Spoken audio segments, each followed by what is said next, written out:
صد الله بحالني لا گوندێکی ناحی قادرکەرەم مامۆستایانی قوتابخانەیەک چەندین شێوازی نوێ بۆ وتنەوەی وانە و فێرکردنی قوتابیان پیادە دەکەن. گوندی شێخ حەمید 85 کیلۆمەتر لە قەزای چەمسەماڵەوە دوورە و دەکەوێتە دووری 20 کیلۆمەتر باشووری ڕۆژئاوای ناحی قادرکەرەمەوە. لێرە قوتابخانەیەکی بنەڕەتی بوونی هەیە کە قوتابیانی 4 گوند تیایدا دەخوێنن. مامۆستایانی قوتابخانەکەیش وێنەی سەرنجڕاکێش و نزیک لە ژیانی گوند بۆ فێرکردنی قوتابیان بەکاردێنن.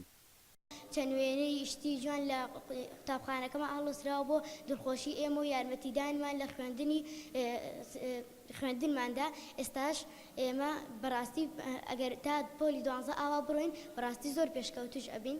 ئەو وشانەی کە باسان کرد ئافرین بۆ ئێوە وشەی زۆر گرنگی دایەکە. بەڕێوەبەری قوتابخانەکەش جگە لە دەوامی ئاسایی خۆی ڕۆژانە 3 کاتژمێری تر تەرخان دەکات بۆ وتنەوەی وانە بۆ قوتابیانەی ئاستیان لاوازە. ئەمە جگە لەوەی بەشێک لە منداڵانی گوندەکانیش وەک گوێگر لە قوتابخانەکەیدا وەردەگرێت.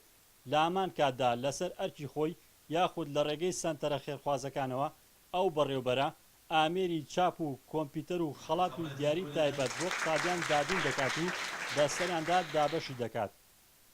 مەتکەبەکەمان هەر بێتە ناوە هەر حەزیەکەی دەرنەشی مەتکەبێکی بەڕاستی زۆر خۆشە.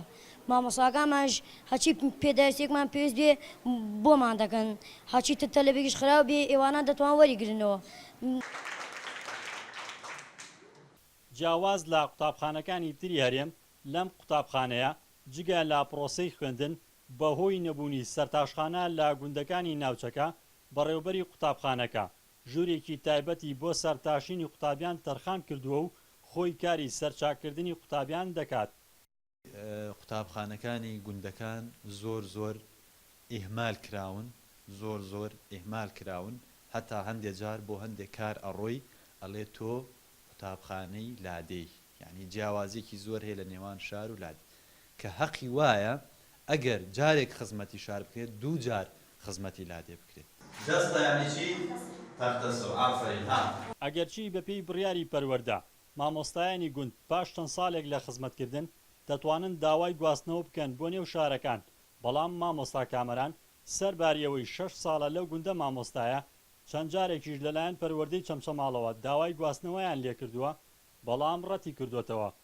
ئەگەرچی ئەمڕۆ کۆتا ڕۆژی خوێندن بوو لە قوتابخانەی شێخ حەمیدی بنەڕەتی، بەڵام فراهەمکردنی کەشێکی خۆش بۆ پرۆسەی خوێندن وای کردووە خوێندکاران بە تامەزرۆوە لە چاوەڕوانی دووبارە دەستپێکردنەوەی ساڵی نوێی خوێندندا بن.